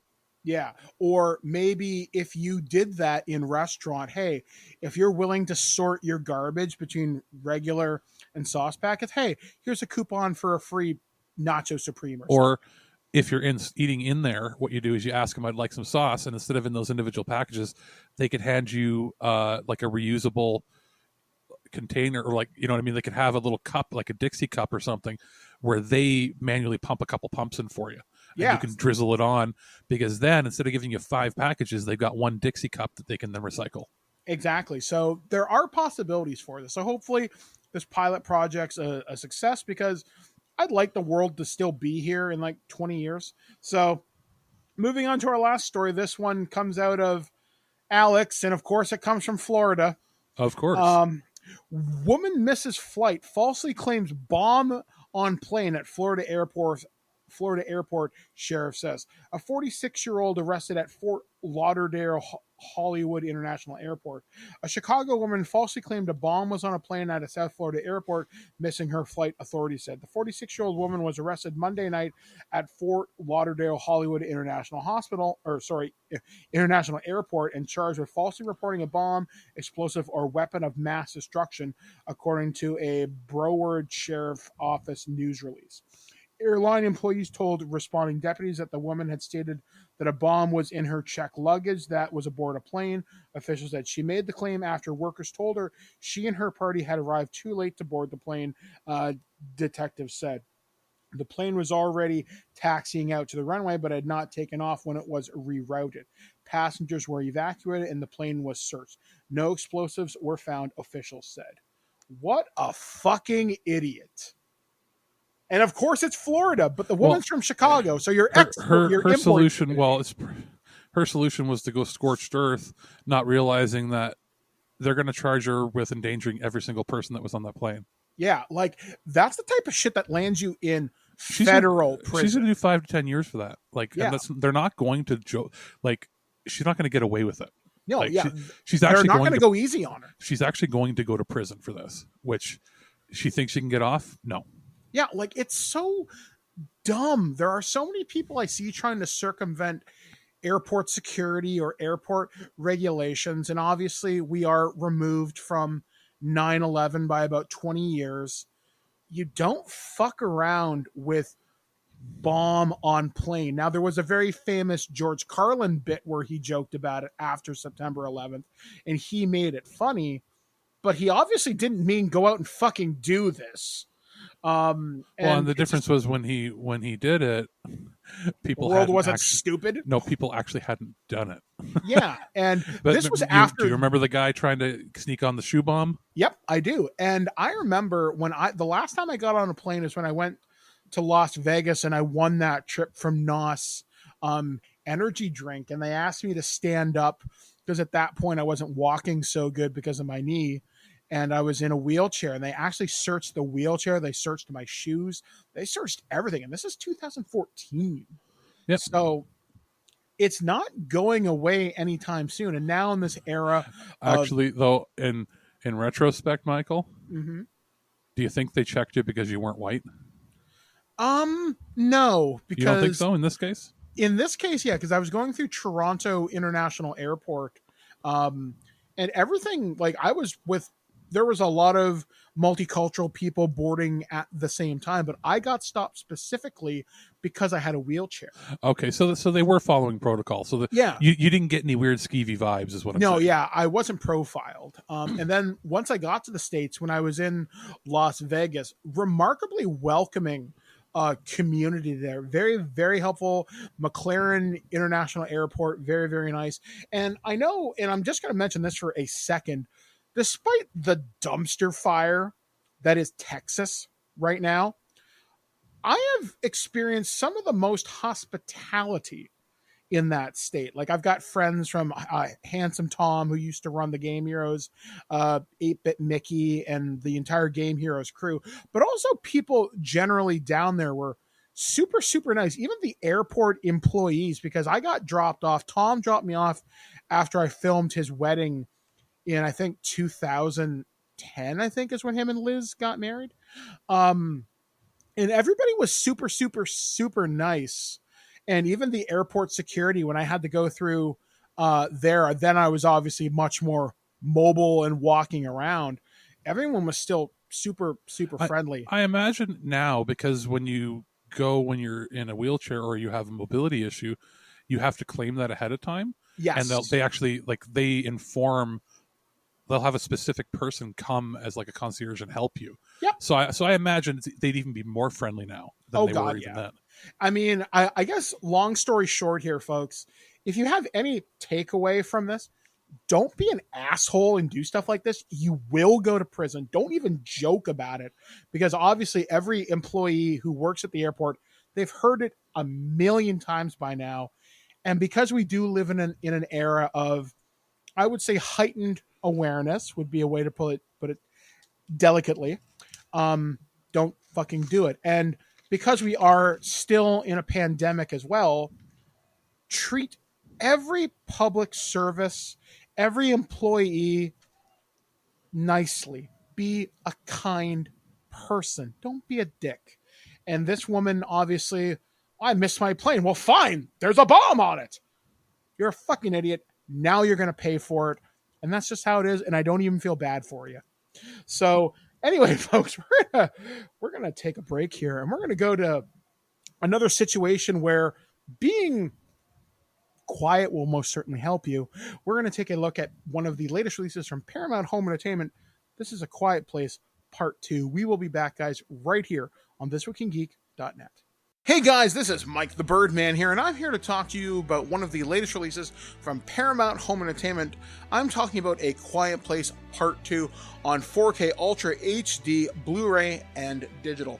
So this is a review that I had to wait for the perfect moment to present itself. It couldn't be loud, it couldn't be obnoxious, and you had to be in the right mood. So I literally had my air conditioning off because the heat finally broke. I had all the fans off. I had my 5.1 surround sound system cranked. Me and my wife were right and ready to watch this on a quiet night, and it was beautiful. So A Quiet Place Part 2 takes place after the first movie, not too long afterwards, and the family has got to move from their current location because it has been compromised, so they start going out looking for other survivor supplies, etc. And along the way, obviously, shenanigans ensue, but this is a story more about the kids than anybody else. One of the kids gets hurt in a bear trap, so he has to stay behind and protect his little sister, I think. And the girl who is deaf sets out on a quest of her own, which is surprisingly fascinating, I found. And of course, Emily Blunt has to be the mom trying to do what she can, but she's more or less barely in this, all things considered. It's like the kids that get a lot of the screen time, and they're fantastic in this. Plus, Cillian Murphy also plays a character in here as well, and John Krasinski reappears via flashback. Plus, he's also the director of this. So the movie itself is fantastic. Equally as good as the first one. A lot more action-packed. Very much a Last of Us feel in this movie. And if you told me John Krasinski would be invited to direct a few episodes of the Last of Us TV series, and if it looked like this, I would totally be fine with it. Yeah, the movie is just, it's really good. And I'm surprised they were able to turn this into a franchise. I kind of hope they don't do a third one, because the story here wraps up in a good way, I think. But, you know, money. To talk about the disc itself, it sounds amazing, and you have to be in the right place to really immerse yourself in this, either via a pair of really good, expensive, high-end headphones or a really good home theater system. It also helps to not talk, and to not be in a place where you can be distracted by your cell phone or anything else, because then you won't get the full experience of the jump scares, you tensing up. And this movie, whoever was the editor and the sound editor here, did a fantastic job in really able to bring out those emotions, that tension. It's great in that way. The only thing where I think this disc fails is the special features. Not that the features themselves are bad, because they're actually quite good. The director's diary gave me a little bit more insight into John Krasinski's directing style and who he is as a director. I wanted more.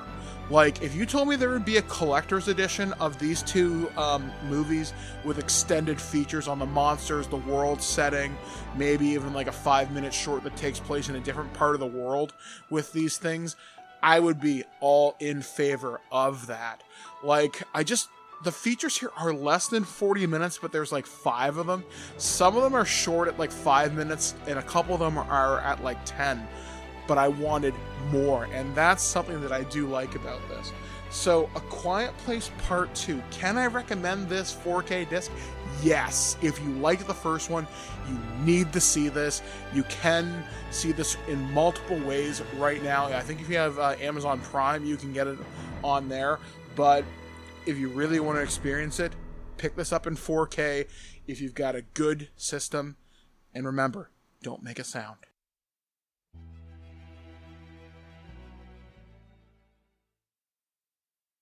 You've got mail. It's not spam. All right, guys. Well, that is the kind of show it has been here on This Week in Geek. Also, at the beginning of the show, I decided to put the message from Steve from Blue's Clue on there, as opposed to the traditional intro I normally run. I wanted something kind of happy to put us into the show this past week. Obviously, it's been an interesting time when Steve from Blue's Clues comes back to reassure the nation's generation of children and internet trolls out there. No, he did not leave the show because he did cocaine. He left the show because he went to college. Yeah, and he was going bald. He wanted to do the right thing. Didn't want to still be like an old dude pretending to be a kid, right? Yeah. Which is funny because the guy that replaced him was like 10 years older. Yeah, I think that's his brother Joe or something. Like, I used to watch Blue's Clues with my friend Mary and Nancy's kids. There was Hazel and John and Dominic and Shannon, I think were their names. And I would babysit just because I'm like, all right, we're going to go out to dinner. Mike, can you watch the kids for an hour? I'm like, yeah, sure. Hopefully they don't die. So we would just sit there, watch TV and talk. And I thought it was a really, really, really nice thing. And I can't think of any other people I'd really want to hear from who haven't already passed on, such as Bob Ross or Mr. Rogers. And how about Fred Penner?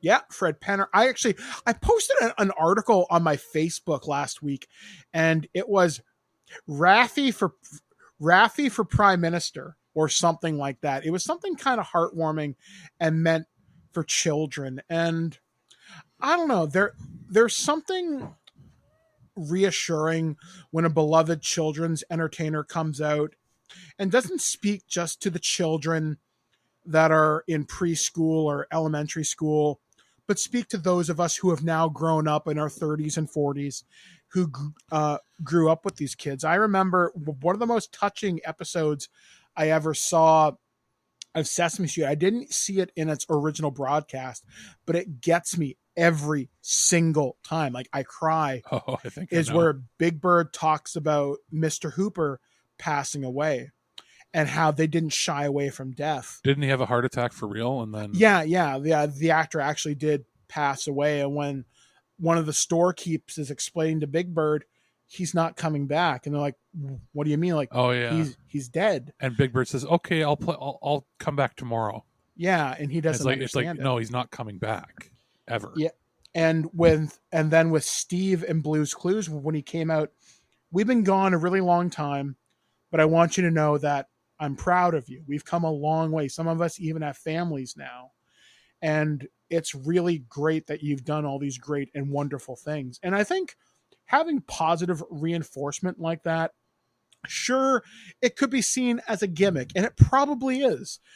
But sometimes that's okay if it genuinely helps. Like if we had LeVar Burton, for example, come out and do another Reading Rainbow thing on Twitter, and he read something about, oh, I don't know, maybe something about being safe and responsibility for everybody, I'd be okay with that. I like it when celebrities, when they're not prompted, will just come out and say something genuinely heartwarming and supportive. And sometimes you get the goofy versions of like when everybody sung Imagine, like last year or the year before. That was just ill-conceived. But when people like that are willing to come out and do something fun and don't have any controversy, like Blippi, for example, I'm fine with it. And I really think it's good. I like it when they do that, but then I also like it when they do something where it's maybe not for the kids and it's just a fun nod or joke to back in the day. Like, I forget the actress's name, but she played Lunette on Big Comfy Couch. Alison Court, yeah. And she came back when all those creepy clown videos were showing up in Europe with like the people like dressing up as clowns and scaring people in parks by just standing there. And I remember all that shit from like 5 years ago. She came back on, I think it was it Air Farce? Or Rick Mercer, I think it was. Or one of those. And she comes out and she's like, there's nothing to be afraid of. We're just clowns. And then she pulls out like a chainsaw and stuff. And it's like, what the fuck? And she goes like full on crazy clown. It's like, oh boy, don't show your kids this reunion or this comeback. I will say this. I interviewed Alison Court a number of years ago, and she follows me on Twitter, and occasionally we'll have a little bit of back and forth. But she is one of the most genuinely heartwarming people I've ever met. She has been one of the most supportive people during my recovery from my amputation, when I almost died earlier this year with my gallbladder and liver problems. She was there asking questions. We were there talking back and forth. There are really good celebrities out there who are maybe don't have, they're not the Chris Evans or the Ben Afflecks or the Gal Gadots of the world. But sometimes they do some really, really, really fun stuff, and they are good people. And I saw this, and I'm going to end the show on this positive note.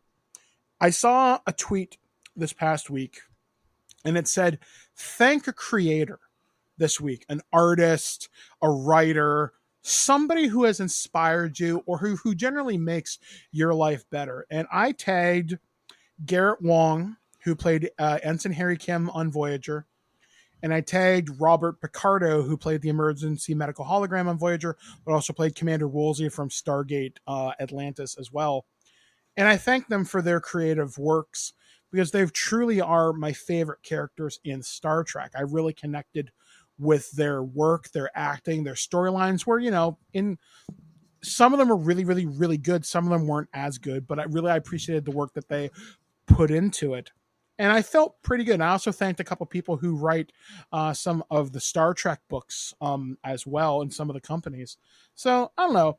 If I had anything from this week to give you folks, put a little bit of kindness back in the world this week. And it doesn't have to be huge. Just do something nice. So coming up on the show this week, my sister Katie's coming over, so I will not be on microphone between now and Sunday. But I think we still have another loose cannon with me and Aaron to release, I think. Oh, we've got a bunch of stuff. We've got a different show with you on it every day until, I think, the 18th. Oh, wow. So at least a week.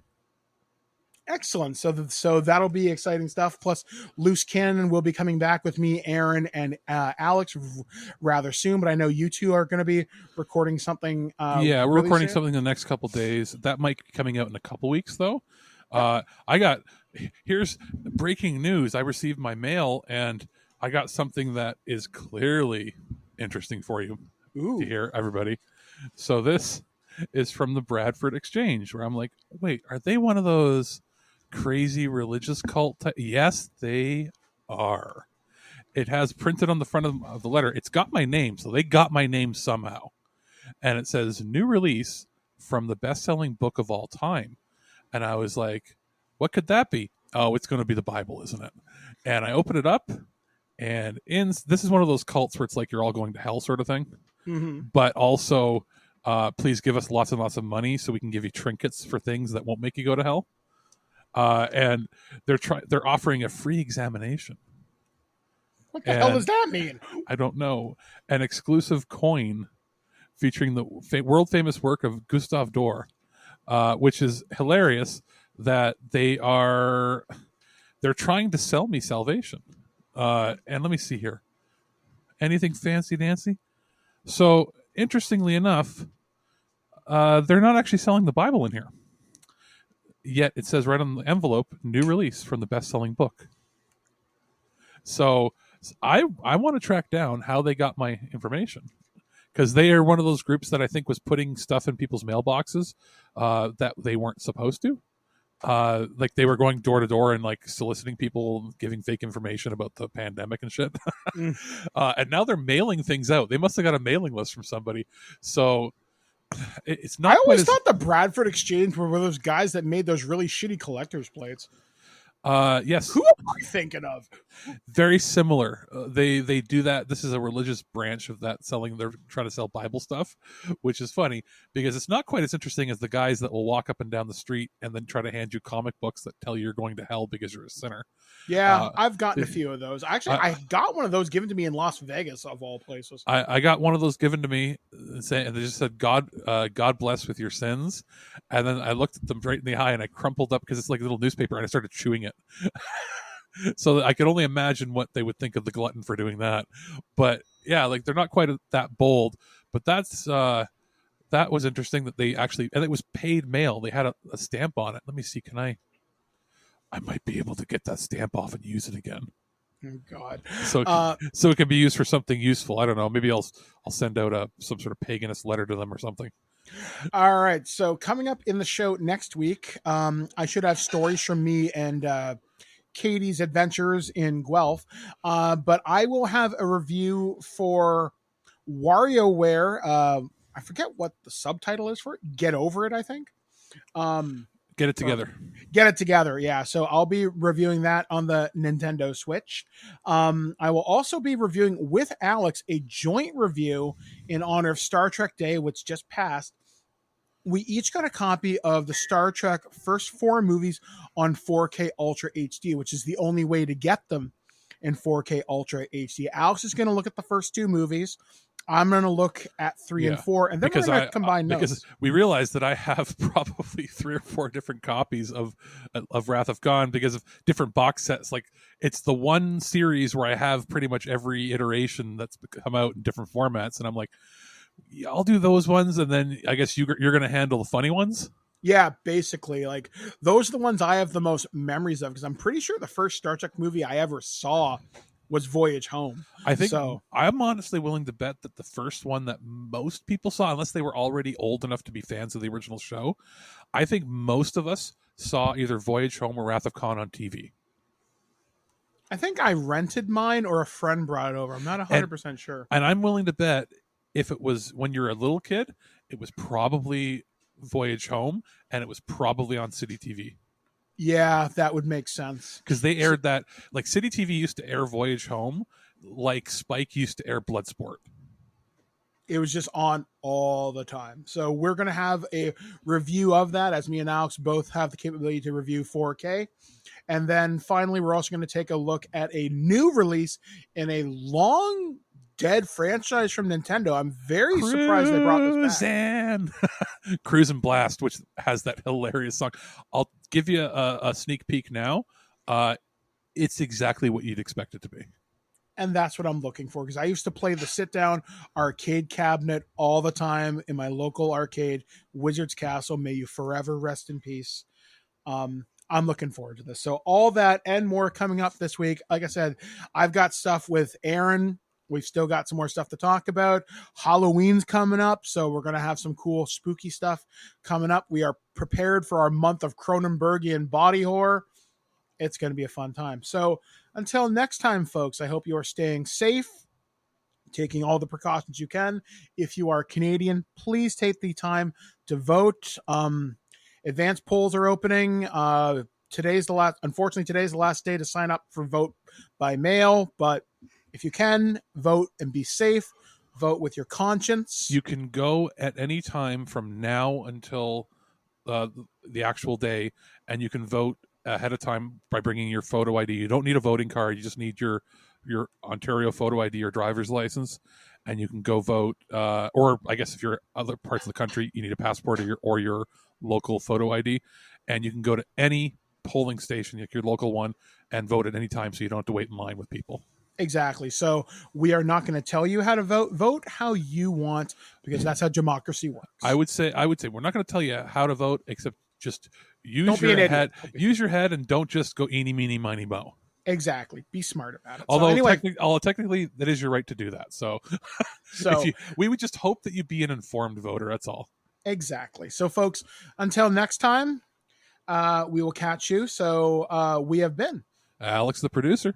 I've been Mike the Birdman, saying be excellent to each other. We'll catch you guys again next week, right here on ThisWeekInGeek.net. At no point in your rambling, incoherent response were you even close to anything that could be considered a rational thought. Thanks for listening to this episode of This Week in Geek. Hungry for more? Check out our website at ThisWeekInGeek.net. You can subscribe to the podcast, browse our Twitter and Instagram, and leave your thoughts on today's topics. If you'd like to give us some feedback, send us an email at feedback@thisweekingeek.net.